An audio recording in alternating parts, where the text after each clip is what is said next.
Hello, hello, hello everyone! Welcome to 20%, ang programang puno ng puso para sa mga seniors at kahit hindi pa senior. And for this afternoon, muling nagbabalik ang ating bagong kaibigan. Sabay tayong iinom ng mainit at tsaa, walang iba kung hindi si Sir Gregory Garin Gorospe. Good afternoon, sir. Good afternoon po, Doktora. Good afternoon po sa lahat ng mga senior na nanonood at saka po sa inyong mga pamilya. Magandang araw po sa inyo.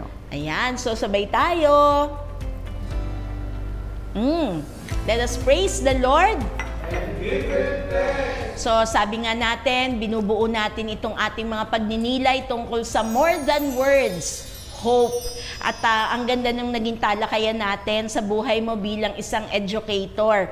Kaya lang nag-e-expand pala ang iyong horizon, sir. So magandang pag-usapan kasi ngayon na ipapagdiwang pa lang, no? Future tense. Kasi sinasabayan po sa Ascension Sunday yung tinatawag na World Communication Sunday. At isa po sa mensahe nito, may tema po kasi yan every year.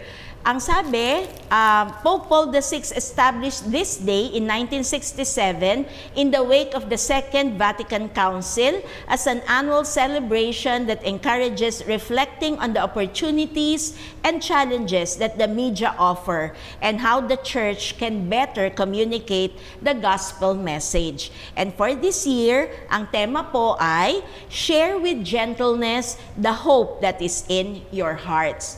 Kaya yan po ang magiging katanungan ko, sir. Hindi ka pa nakontento sa communication sa loob ng classroom. Bakit mo pinasok ang mundo ng social media? Honestly po, yung pagiging content creator ko, ang pinag-ugatan po niyan ay yung pagiging single parent ko. Kasi po ako ay single parent, so gusto ko po na ma-expand yung horizon ko at ma-expand yung teaching ko. And at the same time, medyo magkaroon din ng extra income. Because being a single parent po kasi medyo mahirap talaga. So nagsimula po ako niyan last year, parang mga March of 2024.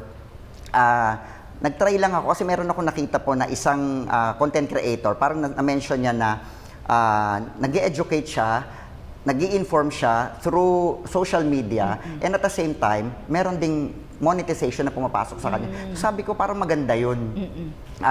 So nag-try ako starting March of last year, dire-diretso na, pero yung mga unang mga videos ko po ay hindi talaga maganda. Kasi medyo nasa 50s na po ako, so hindi ako techie pagdating sa mga editing app. So, ang ginawa ko, nagpatulong ako sa anak ko, paano ba gamitin itong mga editing app na ito?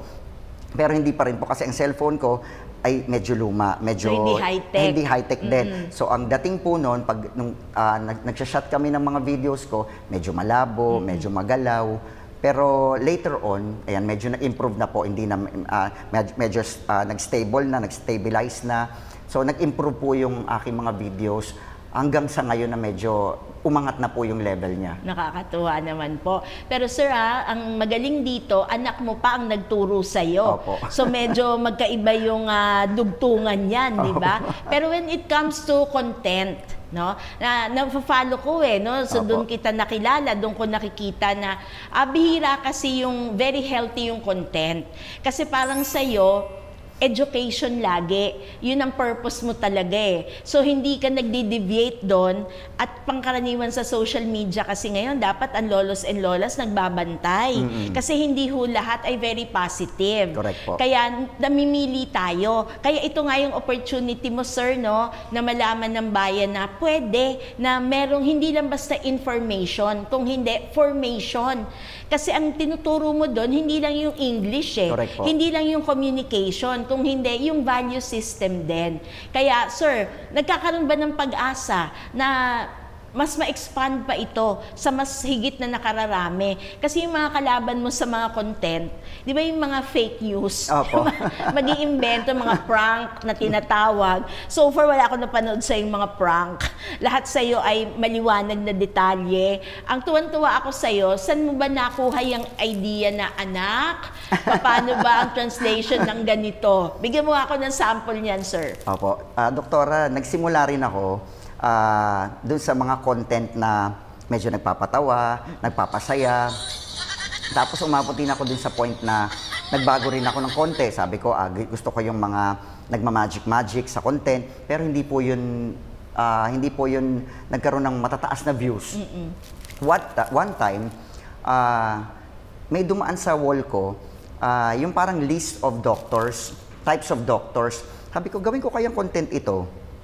Tapos, kasi ayoko pong gumamit ng mga students sa aking content kasi kailangan mo silang ipaalam. Yes, pipirma pa yan, may waiver and everything. Correct po. So sabi ko, ako na lang din ang magiging student. Sabi ko, so yung tanong ko, sinagot ko rin, pero ako lang po yung, during break time lang po ito, tapos ako na yung nagtanong, ako rin po yung sumagot. Yung content na po yun, talagang nag-million views siya. After one day or 2 days, nag-million views siya. So sabi ko, baka nandito po yung aking tamang content. So nagtuloy-tuloy na po yun. Hanggang sa umabot sa, nagkaroon na ako ng isang Carlo na student. Actually, yung Carlo na student na po yun, ay talagang invento lang yun. Kasi pag gumagawa ako ng test question sa mga periodic test, si Carlo, kasi ang hirap umisip ng pangalan, so Carlo lang po ang lagi kong Carlo or Carla. Sabi ko, sige, si Carlo ang magiging student ko. Nag-boom po yun at pumatok sa mga viewers, sa aking followers. Hanggang little by little, nakita ko umaangat yung views ko, umaangat yung engagement ko, tapos umaangat yung reactions ko hanggang sa nagkakaroon na ako ng weekly, actually nagkakaroon ako ng mga million views. Sabi ko, ito yung gusto ng mga viewers, yung educational. Ayan. Carlo, ano sa English ang kadalasan? Sir, ang English po ng kadalasan ay usually. Ano sa English ang bihira? Rarely. Malamang. Probably. Kasalukuyan. Currently. Very good. So, nakakatiyak kayo. Pagka pinanood mo siya, hindi joke. Maaring masaya yung presentation, pero alam mo na malinaw na yung learning, hindi diluted. Apo. Kasi yun ang problema sa social media. To make it attractive, dinidilute. Pero sa'yo, ang linaw-linaw. Kahit simple lang yon, pero natututo. Kahit matatanda, kahit lolos and lolas natin, matututo sila. So, may baon ka ba ngayon, sir? Meron naman po. Opo. Actually, doktora, pag ako'y nagko-content, talagang solo ko lang sa isang room. Tapos gagawan ko siya ng script para tapos may memorize ko siya in a few minutes bago po talaga ako sumabak sa videoing. So mahabang preparasyon pala yan? Opo, mas malupit pa sa lesson planning mo? Opo, hindi ako basta sumasabak na hindi ko alam yung sasabihin ko. Although nagkakamali ako doon sa script ko kasi medyo tumatanda na, hindi ko totally agad ma-memorize yung buong script, yung buong paragraph. So medyo mahabang proseso. Edit ako ng edit ng aking mga videos hanggang sa medyo gumanda na siya. Ito po yung isa sa mga pumatok at nagkaroon ng million views din. Tungkol po ito sa Generation Beta.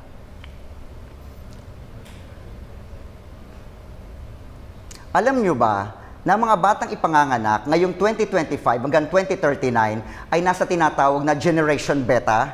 Sila ang mga batang mabubuhay sa mundo ng artificial intelligence at high technology. Yun po yung isang aking video. Wow! Let us praise the Lord. And give Him thanks. Ayan. So, gaano katagal mo kino-conceptualize yan? At hindi ba naiistorbo yung lessons mo? Hindi naman po. Kasi ako naman po yung lessons ko, matagal na po kasi ako sa level ko. So yung lessons doon, medyo gamay ko na, medyo master ko na.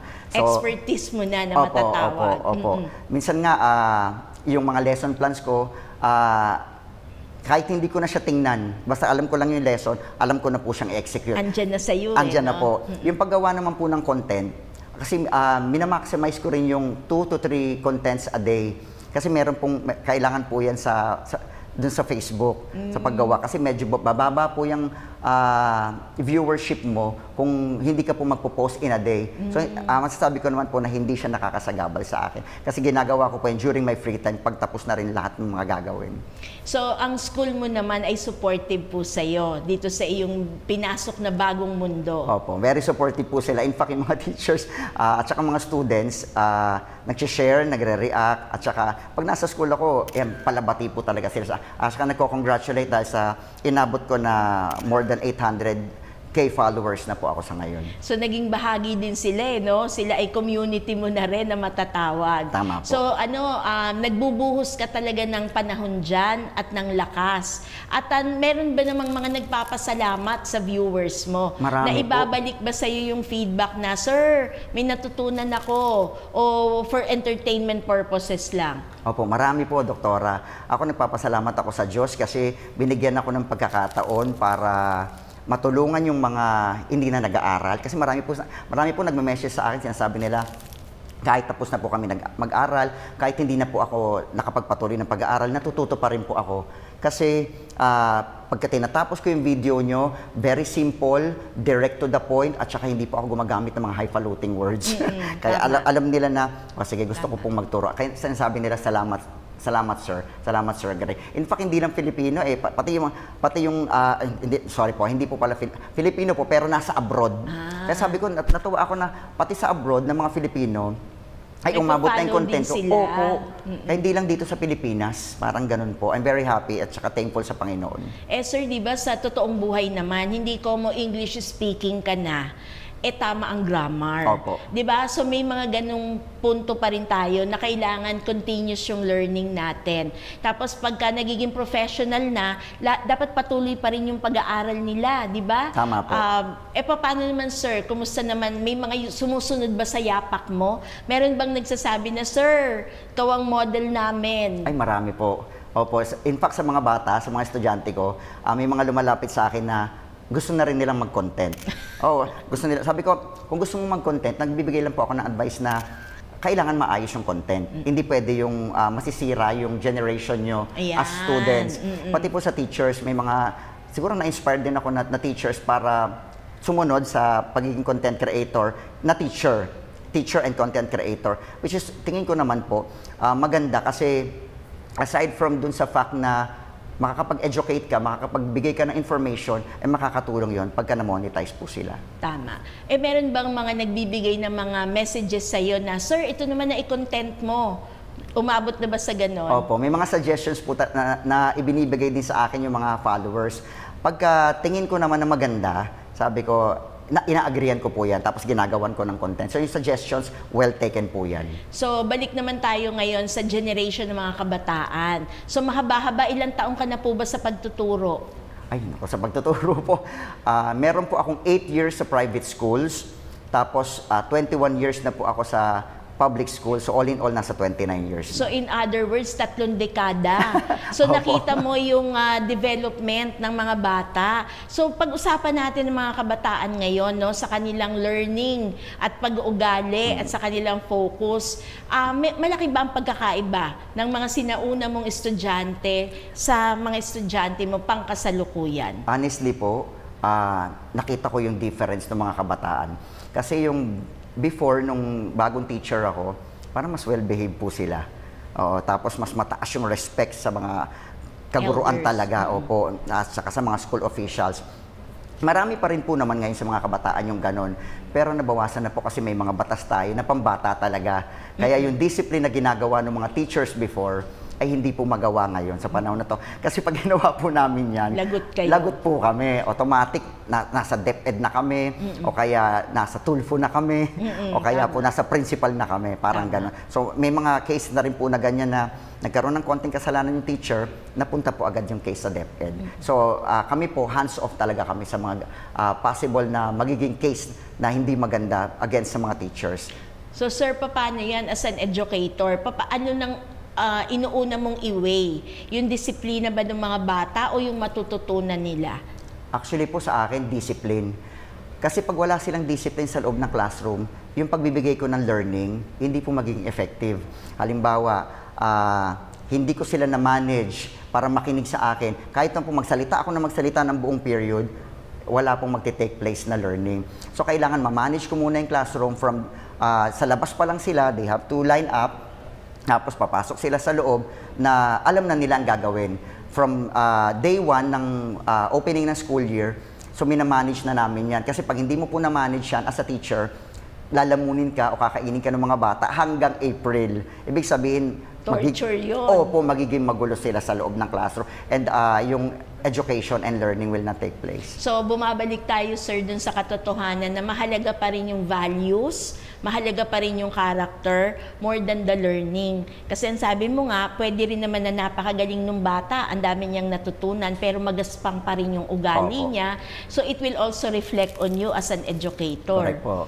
So, pero sa public school kasi walang meron bang conduct? Meron bang grade yung conduct, yung GMRC? May ganun ba? Opo, wala pong grade sa ngayon yan sa bagong curriculum. Although meron kaming grade for ESP o edukasyon sa pagpapakatao.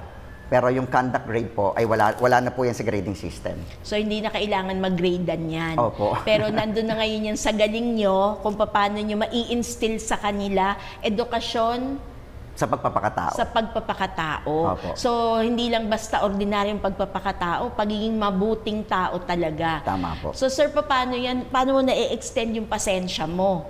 Pagka talagang sinusukat ka nila at alam mo yon yung inaano ka talaga. Parang Tinitest talaga tinitest ako. ka. Opo, meron mga ganyang bata. Pero dahil po sa years of experience ko, mas alam ko nang i-handle yung mga bata ngayon. Hindi ko na kailangan na sumigaw agad o kailangan ko lang tingnan sila. For example, nagsasalita ako during discussion tapos meron mga hindi nakikinig or meron nagsi-cellphone, uso po yan ngayon. Ang gagawin ko lang, titigil po ako. Pag tumigil ako, alam na po nila yan na may distraction.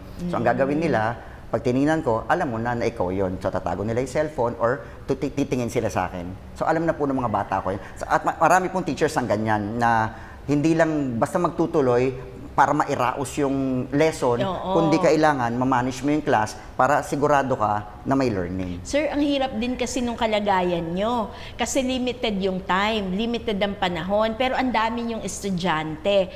Plus, you have to consider the fact na may syllabus kayo na kailangan masundan nyo talaga. Paano kung mahirap nilang i-handle? Paano yun? Di lagi kayo naaatras, naaantala? Actually, yung syllabus po, sinasabi namin mga teachers, hindi very important na matapos mo yung syllabus o yung module mo on a particular quarter. Kasi kung natapos mo yan pero wala namang learning, useless. So ang gagawin mo talaga dyan is kahit bagalan mo. Okay, bagalan mo, kahit hindi mo matapos yung module for a particular quarter, ang importante, yung mga naituro mo is ma-inculcate sa mga bata. Sir, may epekto ba ngayon yung kalagayan nila sa kanilang pamilya? Nabibitbit ba yan? Nagre-reflect ba yan sa kanilang attitude pagdating sa classroom? Totoo po yan. Marami po kaming cases na ganyan. In fact, maraming cases na yung mga bata po, doktora, ay hindi nakakapasok. Kasi yung mga magulang ay napabayaan na po sila. In fact, may mga bata kami, grade 7 pa lang, pero nagtatrabaho na. Grade 7? Grade 7, pero nagtatrabaho na. Anong sample po ng kanilang trabaho? Nagtitinda po ng sampagita. Meron pa akong isang student na gano'n. Tumigil siya sa pag-aaral kasi kailangan niyang tumulong sa pamilya. Pero kami po, sa public schools, at least doon sa school namin, binibigyan namin ng chance yung mga ganyan. Kahit hindi na pumasok everyday, basta po pumasok sa mga sa mga araw na importante para makakuha ng exams, makakuha ng konting quiz, makapag-periodic test, makakuha ng written test para mabigyan sila ng maayos at passing grade. So parang compassion nyo na yun sa kanila. Correct and consideration po. Dahil Correct kung po. naghahanap buhay talaga, wala naman kayong magawa, di ba? Pero yun to augment yung kanilang pangangailangan. Tama po. Paano naman, sir, yung hinahandle pag yung bata parang detached. Detached kasi may sarili na siyang mundo. Parang ayaw niya na, bakit kung hindi ako matapos? May ganun ba attitude? Meron po, may mga ganyan po kaming attitude. Parang pinipilit nyo na lang ako mag-aral Yung gano'n, utang na loob mo pa na pumasok sila. Opo. In fact, pinaparamdam namin doon sa bata na importante sila at gusto namin silang pumasa. Kasi yung pag-aaral, kailangan yun, isang susi yan para umangat ka sa buhay. Kung mahirap ka ngayon at hindi ka nagpatuloy ng pag-aaral, lalo kang malulubog. mananatili ka dyan. Pero sinasabi namin, ini-encourage namin sila, ini-inspire namin sila na kailangan kang pumasok, kailangan mong magpursige.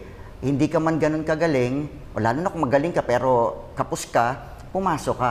Kasi yung pag-angat mo ng level every year, possible na magdala sa'yo ng success in the future. Parang ganun po. So, ano ka ba, sir? Involved ka ba sa buhay ng iyong mga estudyante? May advisory class ka ba? Ngayon pong taon, wala po akong advisory class. Pero matagal po ako nagkaroon ng advisory So, class. nung time na yun, sir, di syempre parang mga anak mo din yan, di ba? Naapektuhan ka ba? Pagka nalalaman mo at nadidiscover yung mga pinagdadaanan nila? Actually, ma'am, sa public schools, very affected ako nung mga buhay ng mga bata ko, lalo na nung ako'y advisor. Kahit nung bagong teacher ako. Kasi I was very close to my students before, lalo before, nung wala pa akong mga anak, kasi sila yung tinuring kong mga anak. So, pumupunta ako sa mga bahay nila for home visitation. Pag wala silang baon, kami ang nagpo-provide, ako nagpo-provide. Yung mga ganun, pag wala silang pagkain, kailangan nilang pumasok, pakakainin namin sila. So, yung mga problems nila, sa akin nare-relate nung mga time na yon, even till now.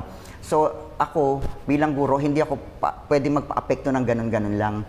Ang kailangan ko ay maging focus at makaisip ng solusyon to help them survive kung ano man yung pinagdadaanan nila. So, hindi pwedeng maapektuhan kasi dalawa na kayong ma-i-stack up, ika nga.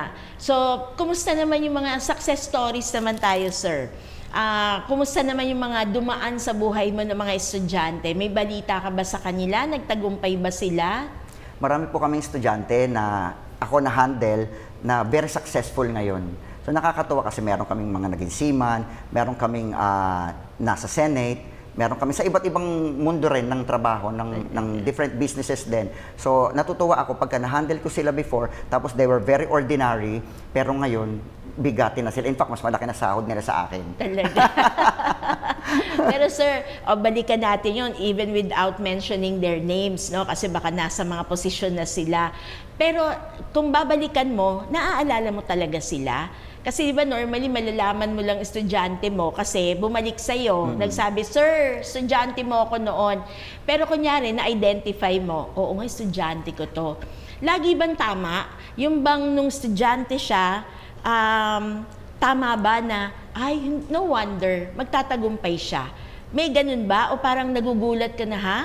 Na estudyante ko yan, naku, may ganun. Ano experience mo? Hindi po lahat. Hindi po lahat ng matalinong estudyante namin before ay naging successful din.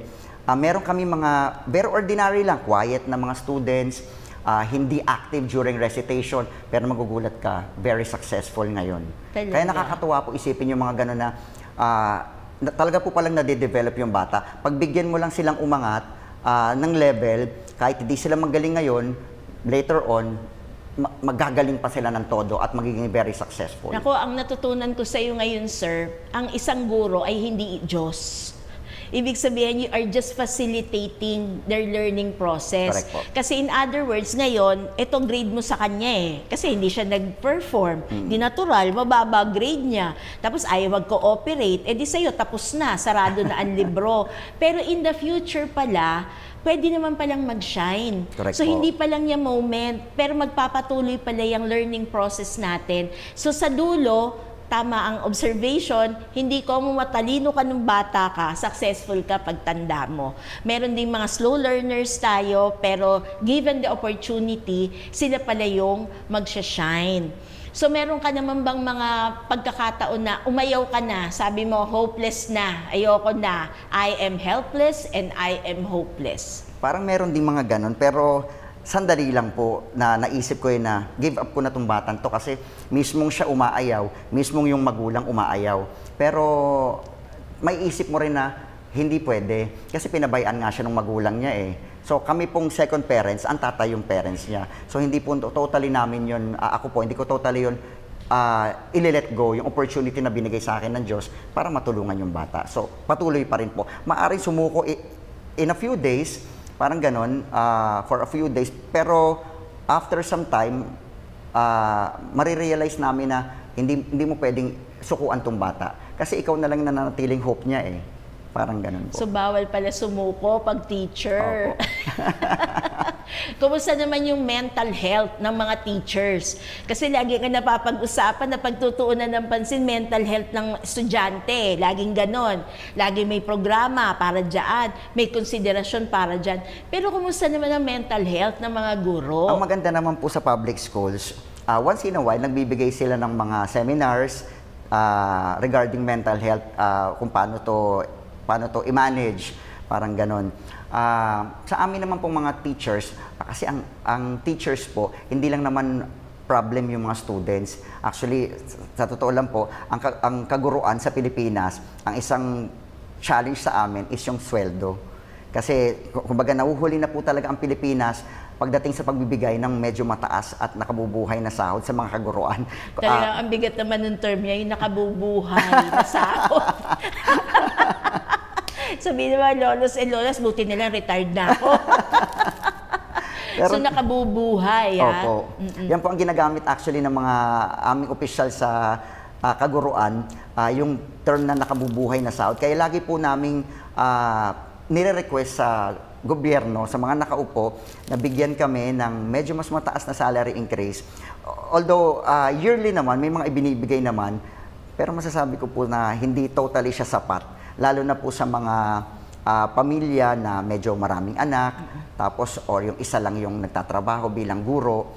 Kaya sana po ayun ang request namin na mapagbigyan na magkaroon din ng nakabubuhay at medyo mataas na sahod ang mga kaguruan para yung aming pong buhay guro ay talaga pong hindi lang basta ma-enjoy namin yung bata, kundi ma-enjoy din namin yung sahod namin para paglabas naman namin ng paaralan ay magamit namin yan sa aming pamilya. Very well said, sir, no? Kung ako lang ang may kakayahan, go! Di ba? Kasi alam ko yan, proseso ninyo, no? Nakauwi na kayo, pero ang isip nyo nandun pa rin sa mga bata. Papasok pa lang kayo, ang isip mo nasa mga bata na. So, kayo talaga yung tinutungtungan ng mga bata, yung patungo doon sa ladder of success na tinatawag. Kahit po Sabado at Linggo, Doktora, gumagawa kami. Totoo, at naniniwala ako na sa lahat ng nangyayari sa paligid ninyo, yung consciousness nyo ay teaching material yan. Tama ba ako? Tama po. Kahit na may kanta ka lang narinig, ay, okay, bagay yan dito sa lesson kong to. Yung parang yung buong sistema nyo, nandun sa pagbibigay pag-asa sa mga batang ito, mabuti na lang hindi kayo nauubusan ng pag-asa. Kasi bawal din kayo maubusan ng salita. No? Ako ba papasa akong teacher sa inyo? Papasa po. Napakadaldal ko kasi. No? So sir, doon naman tayo sa anggulo ng saan mo nakita ang kamay ng Diyos na gumagalaw. Kasi iba yung simulain mo, tapos ngayon nagmamature. Kumusta yung estado mo sa iyong relasyon sa Panginoon? Ngayon po bilang guro, masasabi ko na napakaganda na ng estado ko, ng relasyon ko sa Panginoon. Kasi kung hindi po sa Panginoon, siguro yung kakapusan sa pera, na problema ng mga kaguruan, yung problema sa mga bata, kung paano rin namin sila matuturuan, at kung paano namin matutulungan yung mga batang ayaw ng mag-aral, siguro gig-give up po ako, o gig-give up ang mga guro. Pero with the help of God, kakayanin po lahat. Sir, panahon ng eleksyon ngayon, ikaw ba ay nasalang sa mga critical na buhay? Nagkaroon ka ba ng ganong experience? Maraming times na po ako umupo during election. Pero ito na po, nung medyo nag-age na ako, tapos naging sickly na ng konti, medyo hindi na po ako umuupo sa election. Kasi ang election po ay from madaling araw hanggang madaling araw the following day. So medyo nahihirapan na rin po ako. Pero umabot ka ba sa time nung araw, nung active ka pa dyan at kaya ng katawan mo, yung aakapin mo yung balota? Opo. Pelikula lang ba yung ganon? O yung nakikita lang namin sa news? O talagang nangyari yan sa buhay mo? Talaga pong iniingatan namin ng balota. In fact, meron pong isang time, na-assign ako hindi doon sa eskwelahan namin, na-assign ako sa may Bacood, Santa Mesa. Tapos ako yung chairman, sabi ko, paano po yung balota? That time, hindi mo iiwan yung balota sa may eskwelahan. Kailangan mo siyang dalhin sa may parang Ninoy Aquino Stadium. So, ako mismo yung nagdala nung ballot box doon mismo sa Ninoy Aquino, kasi merong second hand car pa ako noon. Pero nakakatakot po talaga. Pero kailangan mong mag-take risk at mag-take chance na kailangan dalhin mo yun kasi obligasyon mo yun bilang guro eh. Ikaw ang may hawak nun, wala kang pwedeng pag-iwanan nun kundi ikaw lang. So yun po ang isang mga trabaho ng guro na aside from teaching na hindi matatawaran. Tama. So talagang may utang na loob tayong lahat sa lahat ng mga guro, both private and public, kasi kayo talaga ang nagbibigay ng liwanag at sa liwanag na yun ay nahahanap ang pag-asa. Buhay po talaga ang ang sinasakripisyo ng mga guro. Ayan. So sana, no, baka meron ka mensahe sa lolos and lolas na pag minsan gusto mag-teacher ng mga anak pero sasabihin nga, hindi nakabubuhay na sahod. Opo. Doon po sa mga kabataan ngayon, yung sa mga apo, sa mga anak ng ating mga lolos at lolas, kung gusto niyo pong maging guro, wala pong problema yan. Kasi ang pagiging guro po ay talagang bokasyon. So hindi ka po talaga totally mag-expect na yayaman ka sa pagtuturo. Pero ang kayamanan mo ay yung mga bata. So hindi ka po yayaman dyan financially, pero mayaman ka sa pagmamahal ng mga bata, sa pagmamahal ng mga magulang, at sa kapwa-guro mo. At magiging masaya ka hanggang sa pagtanda mo kasi yung baon-baon mo ay yung alam mo na nakatulong ka at pag-graduate ka at naging successful yung iyong mga estudyante. So kung gusto niyo maging guro, go ahead kasi ito po ay isang bokasyon at magiging masaya ang inyong buhay sa araw-araw sa loob ng classroom. So ako, gusto ko pong encourage at inspire ang kabataan, lalo na po yung mga magturo po kayo. Kasi isa po itong pagmamahal sa ating kabataan at pagmamahal po ito sa Diyos. So, hindi lang po yun. Pagka kayo po ay naging guro, sigurado po, mahal na mahal kayo ng Diyos. Amen. So very well said. So sir, in parting ang kaya kong sabihin, kakaiba kang tao. Kasi you speak English fluently, pero napakahusay mo pa rin magsalita ng Filipino. Kaya bihira yun. Madalas kasi galing lang mag-English, poor sa pagtatagalog o sa Pilipino. Pero sa'yo, parehong language, talagang aral na aral mo talaga. So sir, i-lead mo naman ang lolos and lolas natin sa panalangin. Apo. Let us put ourselves in the loving presence of God. In the name of the Father, the Son, the Holy Spirit. Amen. Our Father in heaven, we pray for those called in the field of digital communication. May we use wisely the technology given to us so that all may hear the truth as we share with gentleness the hope that is in your hearts. Amen. In the name of the Father, the Son, the Holy Spirit. Amen. Let us praise the Lord. So maraming salamat at nawa marami ka pang ma-enlighten at mabigyan ng pag-asa. More than words, it's hope. See you again next Monday. Bye-bye.